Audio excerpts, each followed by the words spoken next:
She left him a letter under the saddle. He read it 10 years later. The bay went down in the night, and I found him in the morning with frost on his eye, and I stood out there in the cold a long while before I could make my hands do the next thing. He was old, older than a horse has any business getting. I'd had him 23 years and ridden him hard for 13 of them and not once in the last 10, and a man will tell you a horse you don't ride is nothing but a mouth in the pasture eating your hay, and that man has never owed a thing to anybody. I fed that bay 10 winters. I broke ice off his trough with the heel of my boot when my hands wouldn't close right anymore, and I told myself it was because he'd been a good-using horse, and you don't shoot a good-using horse. You let him go in his own time. That was a lie I kept the way some men keep a flask. I knew why I kept him. I just didn't take it out and look at it. So there he was, stretched out by the willows where the ground stays soft, and his lip had pulled back the way they do, and the frost had come down on the dead eye and turned it white. I put my hand on his neck, and it was like putting your hand on a fence rail. I'm not ashamed to say I stood there with my hat off. There wasn't anybody to see it but the magpies. A man my age, you've buried things. You get a callus on you for it. But you don't have a horse 23 years, and not feel the bottom go out of the morning when he's gone. I went and got the team and the stone boat, and I dragged him over to where I dig, and digging is bad work for an old man in cold ground, so it took me past noon, and somewhere in the middle of it, the new fellow that owns the outfit now rode up on his blood horse and watched me a minute and asked did I want help, and I said no. He's not a bad man, the new owner. He just doesn't know what he's looking at, and you can't teach a man that. He looked at me sweating in a hole over a dead horse he'd never have fed, and I could see him doing the sum in his head, the old man and the old horse, the two of us not worth the powder, and he tipped his hat and rode on to look at his cattle. That's all right, I'd been that most of my life, the thing in the corner of the picture you don't look at twice. I want to tell you about the saddle now, because the saddle is the whole of it. When I had the grave most of the way filled, I went up to the tack room to fetch the rest of the bay's gear, his old halter and the surcingle and the saddle that had been hanging on the third peg from the door for 10 years, gathering the dust down off the rafters until it was gray as a barn cat. I was going to bury the saddle with him. That sounds soft, and I knew it sounded soft, and I didn't care, because there's no man left within 40 miles whose opinion I'd cross the room for. I had it in my arms, that saddle, and the leather had gone hard and dark, and the sheepskin underneath was eaten half away by mice, and I turned it over to get a grip under the cantle, and the latigo had cracked clean through, and behind where the latigo lay against the bar there was a fold of oilcloth gone yellow, tied with a piece of waxed string. I knew her hand on it before I had the string undone. I want to be plain, I'm not going to dress this up. I sat down on the grain box with that little packet in my 2 hands, and my heart went so hard I had to wait on it, and the cold came up off the dirt floor into my legs, and outside one of the colts kicked the side of the corral, and I sat there an old man with 10 years of dust on a thing that had been laying an inch from my hand the whole time. 10 years, she'd put it where my hand goes every dawn of the world, and I never turned the saddle over. I just hung it up and turned my back on it because I couldn't look at the bay, and the saddle was the bay, and so the saddle went up on the peg and stayed there while I got old. Let me back up. You need to know who I was, or you won't understand why she had to write it down at all, why a woman would put words on a page for a man like me. I never had any words. That was always the trouble with me. I had hands and a back and a way with a green colt, and I had a face that didn't tell anybody anything, and out on the high plains where I'd spent my life that's most of what a man needs, except for the one thing it isn't enough for. I came to that country young and stayed. I broke horses for 3 different outfits and ended up foreman of the last one not because I could lead men but because I outlasted them. I never married. There'd been a girl once down on the Sweetwater, but her people thought she could do better than a 40-a-month horsebreaker with no land, and I expect they were right. And I never had the brass to say otherwise, and she married a freighter, and that was that. I learned from it the wrong thing. I learned to keep my mouth shut and let the better men talk, and I told myself a man is what he does and not what he says, and there's truth in that. But it's the kind of truth that leaves you alone in a bunkhouse at 50 listening to younger men snore. I'd have died like that. Most men like me do, and the country's full of our graves, the foremen and the hands and the wagon bosses who never owned the ground they bled into, and nobody puts up a stone with anything on it but a name, if that. Then Della came. She came on the spring stage to the home place to keep the books, which doesn't sound like much, except the old man who owned the outfit then couldn't read a tally sheet, and his wife had died, and the whole operation was bleeding money out of 100 small holes. And somebody back east had sent word of a woman who could cipher and write a fair hand and was willing to come west for what we could pay, which wasn't much, because she'd had some hard luck of her own and needed to be gone from where she was. I didn't know any of that the day she came down off the stage. All I saw was a woman maybe 35 in a gray traveling dress with the dust of 200 miles on it, standing by her trunk with her chin up like she was daring the country to say something about her. I carried her trunk in. That was the whole of our first meeting.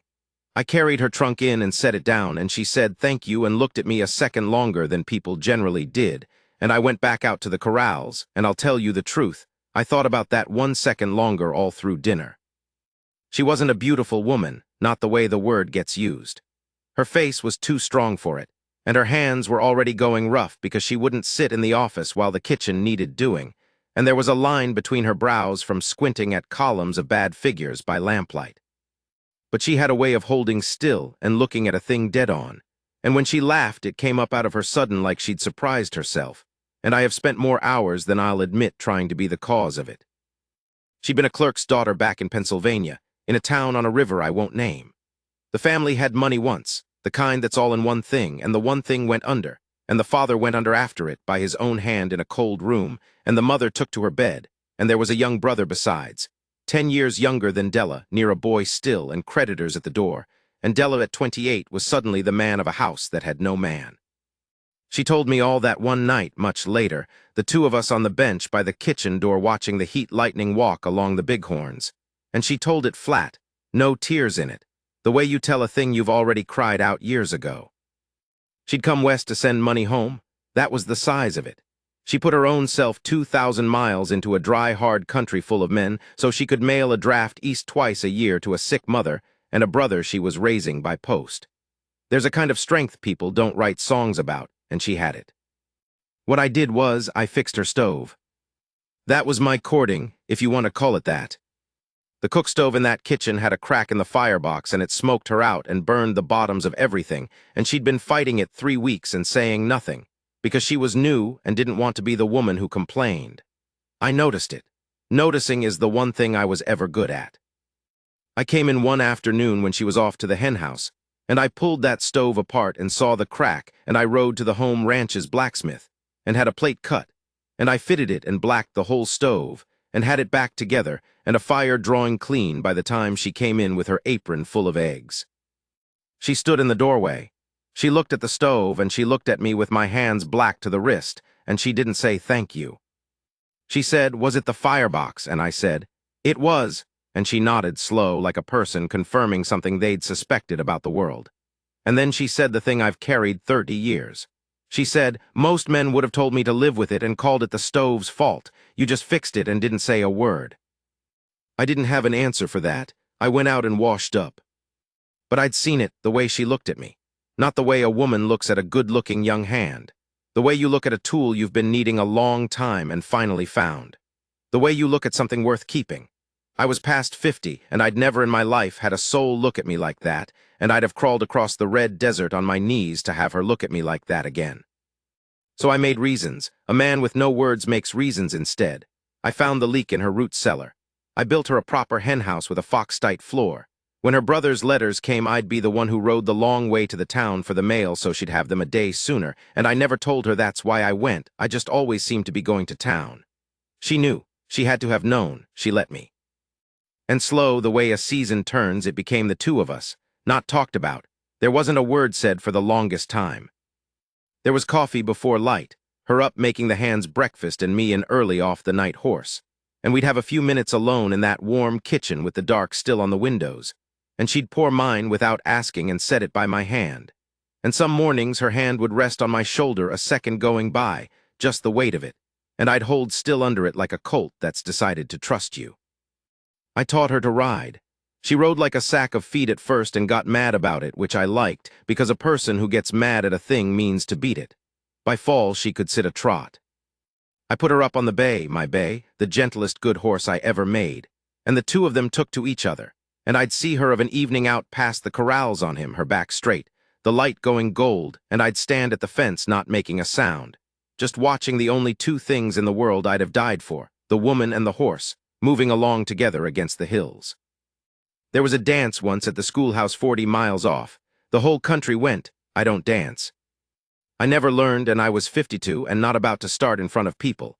And I stood by the wall holding 2 cups of punch like a fence post. And the young hands all asked her, of course, because she cleaned up handsome and there were 3 women to 40 men in that country, and she danced with a couple of them to be polite.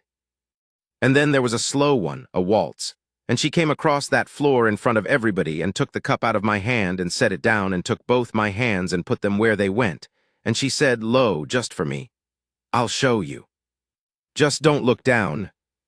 I waltzed her around that schoolhouse floor like a man walking in his sleep, terrified, and she laughed her sudden laugh up into my face, and the young hands watched the old foreman dancing with the bookkeeper, and some of them grinned, and I didn't care. I didn't care about anything. I had her hands in my hands, and the rest of the world could go hang. That was the best night of my life. I'm 61 years old, and I'm telling you that schoolhouse, that one waltz, the best night I ever had, and I never managed to say so to her. I figured we had time. That's the joke a man my age can tell on himself now. I figured we had years. We talked the once about a future, down by the kitchen door under the heat lightning. She said, careful, like she was setting down something breakable, that she wasn't a girl, that she'd had her bad years and they'd taken the softness off her, and that she didn't expect things other women expected. And I said, and this was as close as I ever came to a speech, I said I didn't have any land and I didn't have any money to speak of, and I was an old man already, but that I'd never once in my life wanted to keep a thing the way I wanted to keep her, and that if she'd have a foreman with bad knees and no words, he was hers, and there wasn't going to be any other. She didn't answer right off. She looked out at the lightning. Then she put her head over against my shoulder, and that was the answer, and we sat there till the fire went out of the sky. I should have married her that month. I should have rode for the preacher the next morning. But there's a thing in men like me, a fear that if you reach for the good thing too fast it'll see you're not worthy of it and pull back, and so I went slow, savoring it, sure of the years. And while I was being slow and sure, 2,000 miles east, the mother died, and the young brother, 18 now and wild with grief and dumb, the way boys are, signed his name to a paper a sharp man put in front of him and lost the last thing the family had, the house, and got himself besides into a debt with men who don't forgive debts, and a letter came. I brought it from town myself. I didn't know what was in it. I just knew when I handed it to her in the kitchen and she read it, her face went somewhere I'd never seen it go, and she sat down slow in the chair and she said, I have to go to him. I said, of course, I said I'd come. And she looked up at me and there was something terrible in her face, and she said no. She said it was hers to mend, and she wouldn't have me selling my horses and leaving the only place that was ever yours to chase her family's ruin across the country. She said it was a sickness back there, the bad luck, and she'd not bring it on to me. She said, give me the season and I'll set it right and I'll send for you, or I'll come back, and we'll do it proper. I argued, as much as a man like me argues, which isn't much. She put her finger on my mouth. She said, trust me to come back to you. That's the only thing I've ever asked you. And then I did the thing I'll answer for when I'm called to answer for my life. I went out to the night horse like a sulled-up boy, because I was hurt she wouldn't let me come, hurt in my pride. The one thing a man like me has too much of because he's got nothing else. And I rode the line till near morning telling myself she ought to let me come. She ought to let me be a man about it. And when I came in cold and stiff before light, she was gone. The stage had come through in the dark and gone on. Her trunk was gone. The little room behind the kitchen was swept and bare. There was no note on the table, no word, nothing. And I stood in that empty room and the bottom went out of the world. Now here is where I was a fool, and I've had 10 years to know exactly the shape of my foolishness, so let me lay it out for you square. I told myself, riding the line all night in my hurt pride, that she wanted to handle it alone because she didn't want me in it. And when I came in and found her gone with no word, my hurt pride took that and built the rest. She'd run. She'd had her fill of the old foreman with the bad knees. She'd let me down easy with talk of sending for me, and then she'd slipped out in the dark so she wouldn't have to look at my face. That's the story a proud, frightened man tells himself, because it hurts in a way he can stand. It hurts your pride. It doesn't break your heart clean through, because to break clean through you'd have to believe she loved you and was torn from you, and that's the one your pride can't stand, so you don't let yourself believe it. I saddled the bay that morning and rode for the town to catch the stage, and I missed it by an hour, and I sat my horse in the middle of the road and watched the dust of it hanging in the air going north, and then I did not go after it. I turned around and rode home. That's the thing. I had a horse under me and the stage an hour ahead and a country I knew like my own hands, and I turned around. Because the proud, frightened man had decided she'd left him, and you don't chase a woman who's left you, not if you've got any pride, and pride was all I had. I took the saddle off the bay in the tack room, and I hung it on the third peg from the door, and I never rode that horse again. I couldn't. He was her horse by then. I'd see his head come over the fence wanting me, and I'd go the other way. I put my own grief up on that peg with the saddle, and I turned to stone, and I went back to making colts, and the years started going by the way they do when you've stopped expecting anything good from them. There were letters, I have to think there were letters, she'd have written. But here's the second part of the foolishness, the part that's the country's fault as much as mine.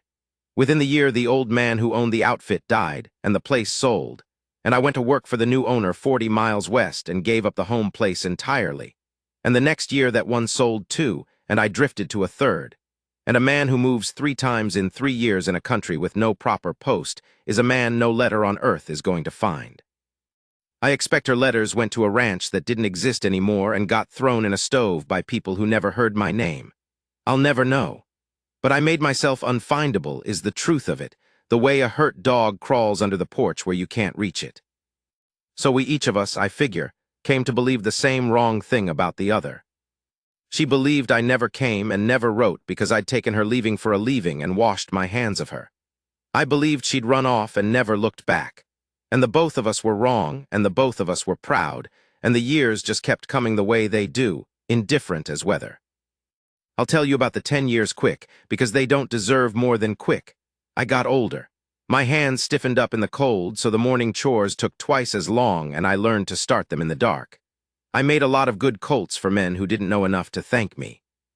The railroad came through and put the freighters out, and then put a piece of the stage line out. And there were wires on poles along the county road now humming in the wind. And once, the spring before the bay died, I saw a motor car broke down at the river crossing with a man in goggles cussing at it. And I rode by on a colt, and the colt about came apart at the sight of it, and I thought, the world's getting away from me, and I didn't much mind. The world getting away from a man my age is just the world being polite about it. I kept the bay through all of it. Every move I trailed him along. The new owners thought I was sentimental about an old saddle horse, and they were half right, and they let me, because a foreman who'll work for what I'd work for, you let him keep his old horse. I never let myself think about why. I just couldn't be the man who put that horse down. As long as he was alive, there was a thread. Even if I'd cut my own end of it, there was a thread back to a kitchen warm in the dark, and a hand on my shoulder and the best night of my life on a schoolhouse floor. And then the thread broke in the night by the willows, and I dug the grave, and I went up for the saddle to bury with him, and I turned it over, and there it was. I'll tell you what the letter said. I've got it by heart. I've read it so many times the folds are going soft. She'd written it that last night, after I rode out sulled up to the line. She'd sat in that kitchen by the lamp and written it while I was out being a fool in the dark. She wrote that the stage came at 3, and she had to take it because if she waited for the morning one I'd be back, and she'd never be able to leave me looking at me, that she hadn't the strength for it, that she was a coward about exactly the one thing. She wrote that she'd put the letter under the saddle, on the off side where the latigo lies, because she knew I'd saddle the bay first thing and go looking for the stage. And she wanted me to find it that same morning, fresh, before the hurt could set, so I'd know. She wrote, and I'll give you her words now, because mine won't do, she wrote. You are the only man who ever looked at me and saw something worth the keeping, and not a way out of his loneliness. I knew it the day you fixed the stove and said nothing. A man who'll mend a thing for you in secret and never ask to be thanked is a man you can put your whole weight on. I am putting my whole weight on you now, Asa. Trust me to come back. I am going to mend my people, and then I am coming back to the only home I ever had, and the home is not the ranch. The home is you. And then I will be at Ruby Crossing when this is done. My brother is there. Come to Ruby Crossing if you do not hear from me and ask for the woman who keeps the books. I will keep the books for the whole world if I have to until you come. I will wait as long as I have breath. Yours, every part of me. Della. I sat on the grain box in the cold tack room and read that an old man, 10 years too late, with my dead horse not yet covered in the ground outside, and I'll not tell you what came out of me, because some things a man keeps.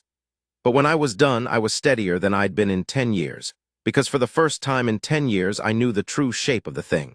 She hadn't left me. She'd been torn off of me, and she'd left me a rope to follow, and I'd hung the rope on a peg and let it gather dust, because my pride couldn't bear to pick it up. 10 years she might have waited.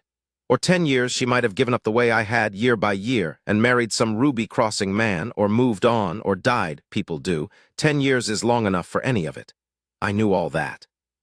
I'm not a fool about everything. I knew the most likely thing was that I'd ride 3 days to Ruby Crossing and find nothing, or find her with a husband and children and a life, and have to take off my hat and wish her well and ride home and finish dying. I went anyway. You understand me. There was never half a second's question of going. A man who's been told, even 10 years late, even maybe too late, that a good woman saw his worth and put her whole weight on him and waited, that man gets up off the grain box and he goes. There isn't any other thing he can do and still call himself a man. I finished burying the bay first. That was right. I tamped the ground and laid a few big rocks so the wolves wouldn't trouble him, and I said so long to him out loud. And I thanked him, because if he hadn't died, I'd never have turned that saddle over. And so the old horse gave me the thing with his death that he'd carried on his back 10 years and I'd been too stubborn to find. I don't make anything fancy out of that. It's just how it happened. Then I went and told the new owner I was quitting and I'd be gone in the morning. He blinked at me. 61 years old and quitting with no notice and no place to go, the old foreman, and I could see him deciding I'd finally gone soft in the head, and he asked where I thought I was going, and I looked at him and I said, "To get married if she'll still have me." And I went to pack my war bag and left him standing there with his mouth open. It's the only good laugh I've had at the expense of a younger man in years, the look on his face. The saddle on the peg was no good, the latigo cracked through and the sheepskin gone. So I took it down and I mended it. I worked half the night by lantern, cut a new latigo from good skirting, lined the bars with a wool blanket because there wasn't time for sheepskin, oiled the dried-out leather till it took the oil and softened under my hands. I wasn't going to ride to Ruby Crossing to find that woman on any saddle but the one she'd put her letter under. If I was going to be a fool, I'd be a thorough one. And I'll tell you, working that old leather soft again in the lantern light, my hands didn't feel 61. They felt like a man's hands again that had something to do that mattered. I rode out at first light on a stout gray colt I'd made myself, with the mended saddle under me and the letter in my breast pocket buttoned down. 3 days to Ruby Crossing if the colt held up, and he would. He was the best young horse on the place, and I'd be damned if I was leaving him behind for the new owner anyhow. I'd squared it in my mind as back wages. I won't make a long thing of the ride. It was just country, and I'd crossed country my whole life. But it was strange country now, the old trail gone to a graded road in places, the railroad running alongside it for a stretch with the wires humming, a town where I remembered a creek crossing, with a bank and a barber and a man selling that motor oil out of a tin shed. The world had got up and moved while I had my back turned in a tack room. I rode through it with my hat down against the wind and my heart going like a young man's. 3 days. Every mile of it I built the 2 stories side by side. The one where she opens a door and knows me, and the one where there's a stranger in her place who never heard of any Della, and I made myself ready for the second one so it couldn't kill me. I didn't make myself ready for the first one. You can't get ready for the first one. You'd come apart. The second night out it snowed, late and wet, just a skiff, and I sat under a cutbank with the colt and a small fire, and the letter took out and read by firelight one more time. And I thought about how she'd wrote it in a warm kitchen the same night I was out in the cold being a proud fool, the 2 of us 40 feet apart and a wall between us thicker than any wall. I thought, all the cold I've earned, all of it. And then I put the letter away and banked the fire and slept, and in the morning it was clear and melting and I went on. Ruby Crossing came up on the 3rd afternoon, and it had grown the way everything had grown. I remembered it a muddy 2-street cow town. It was brick now down the main, with a courthouse and gas lamps on the corners and a depot with the railroad behind it. And I sat the colt at the edge of it, feeling like a fossil somebody dug up, dusty, gray, old, the saddle older than that. And for a minute the second story near one, what would a woman like her be doing in a town like this still, 10 years on, waiting on a man who never came? Of course she'd gone. Of course. But I'd come to ask, and a man who's come 3 days to ask doesn't sit at the edge of town and ride home unasked. I rode in. I asked at the livery first because a horseman asks at the livery and the boy there was too young to know anything. I asked at the mercantile. Nothing. And I started to feel the second story closing over my head like cold water. And I asked, almost not wanting the answer now, an old man sweeping the boardwalk in front of the hotel. I asked did he know a woman, would have come 10 years back, kept books, had a young brother, name of Della. The old man stopped sweeping. He looked me up and down, the dust and the gray and the old saddle and the colt. And he said, "You'd be wanting Mrs." And then he stopped himself and he looked at me harder and something in my face must have told him something because he changed what he was going to say. He said, "You'd be wanting the boarding house 2 streets over by the church. The blue one, ask for Miss Della. She keeps the books for half the town." And then, careful, the way an old man is careful with another old man, he said, "Miss not Mrs. Never was a Mrs., though Lord knows she had offers." I had to hold to the saddle horn a second. Miss never was a Mrs., though Lord knows she had offers. I rode the 2 streets over slow because my hands had started to shake and I didn't want to come up on her shaking. The church was white with a little steeple, and beside it was a blue house, 2 stories, neat as a pin, with a sign hung by the door, hand-lettered in a fair clear hand I'd have known in the dark. Rooms. And under it, smaller, D, bookkeeping and correspondence. I got down stiff in the street. I tied the colt to the fence. I stood there in the cold afternoon light, an old man with a buried horse 3 days behind him and 10 lost years on his back. And I took off my hat. And I didn't have a single word in my head. Not one. The same as ever, the man with no words, come 300 miles to say a thing he had no way to say. The door opened before I got to it. She'd seen me through the window, I expect, an old stranger standing in her street holding his hat. She came out onto the porch wiping her hands on her apron the way she always did. And she was gray now, gone gray at the temples and lined deeper around the eyes, her hands rougher even than I remembered. A woman of 45 who'd kept the books for the whole world 10 years and never been a Mrs. And she looked at me dead on, the way she'd always looked at a thing, and I watched it cross her face, the not knowing. And then the knowing, and then something behind the knowing breaking open that she'd held shut a long, long time. She didn't say my name, she didn't say anything.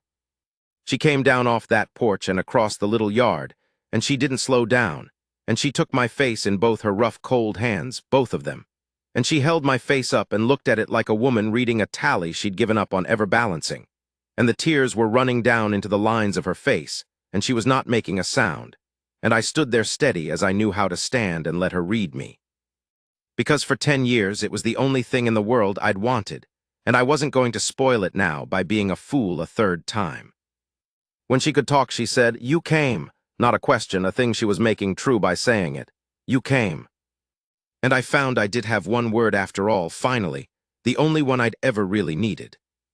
I put my hand over one of her hands where it lay against my face, my old stiff hand over her old rough one, and I said, "I found it. The letter, I only just," and my voice quit on me, and I had to take a breath, an old man standing in a strange street, and I said the rest of it. "I found it 3 days ago. I'd have come 10 years ago. I never read it. I'm a fool, Della, and I'm sorry, and I'm here." She shook her head slow, with my face still in her hands, and she said, "You're here." Like nothing else needed counting. Like 10 years was a column of figures she'd just drawn a line under and totaled and found, somehow against all arithmetic, to come out even. We didn't fall into each other like young people. We were too old and too marked for that, and there was a porch and a street and her 2 boarders watching from a window. She took my hand and she held it in both of hers down between us where we stood, my hand that had mended her stove and built her henhouse and oiled an old saddle half the night. And she held it like the thing she'd been keeping the books for all along. And she looked at me the way no soul ever looked at me before her and no soul will after. Like I was worth the keeping, like I always had been, like she'd known it before I did and just been waiting on me the whole sorry stretch of years to catch up and believe it. The brother turned out fine, by the way. Grown, married, gone off to Spokane with a good trade. She'd raised him up out of his trouble those first hard years, and then there'd been nothing to do but keep the books and keep them and keep them, and wait, in a town that filled up with brick and gas lamps around her while she did. She told me later, much later, that she'd known after the 3rd year I wasn't coming, and known after the 5th I never would, and that she'd had 2 good men ask her proper and she'd told them no, both, because she'd put her whole weight on one man once, and a woman who's done that can't ever quite take it back, even when she thinks the man's let her fall. I'd let her fall, I know it, I'll carry that. But she got up, and she kept the books, and she waited past all sense, and when I finally came up that street with my hat in my hand, she came down off the porch and took my old face in her 2 hands and didn't ask for 10 years of why. She just totaled it even and called me home. We were married that Saturday in the white church next to the blue house, by a preacher younger than my oldest pair of boots, with her 2 boarders and the old man who sweeps the hotel boardwalk for witnesses. I wore my one good shirt. She didn't wear gray. I don't dance, you'll remember, but there was a fiddle after, and she came across the room same as that schoolhouse 30 years and a lifetime back and took my hands and put them where they go and said, "Lo, just for me. Don't look down." And I waltzed my wife around a borrowed room with my bad knees and didn't care who grinned, and we were neither one of us young, and it was the best night of my life, and this time I told her so. I made sure to tell her so. That was 4 years ago. I'm telling you all this from the porch of the blue house, which is ours now. The rooms rented out to railroad men, and the bookkeeping still going on at the kitchen table, because she'll keep the books till they put her in the ground, and I won't be the one to stop her. The gray colts out back, old now himself, going gray-muzzled the way they do. There's wires humming on the poles, and a motorcar goes by sometimes and frightens the chickens, and the world keeps right on getting away from the both of us, and we sit out here in the evenings and let it. She'll come out after the supper dishes and sit by me on the bench, and some evenings she puts her head over against my shoulder the way she did under the heat lightning all those years ago, and I'll sit still under the weight of it, an old man, steady, the way you sit still for a thing you've finally got the sense not to spoil. And the mended saddle hangs in the shed out back, the old leather soft now, the letter folded in my breast pocket where it stayed every day since, going softer at the folds. I found it 10 years late, but I found it, and she came down off the porch. That's the whole of it, that's everything I've got.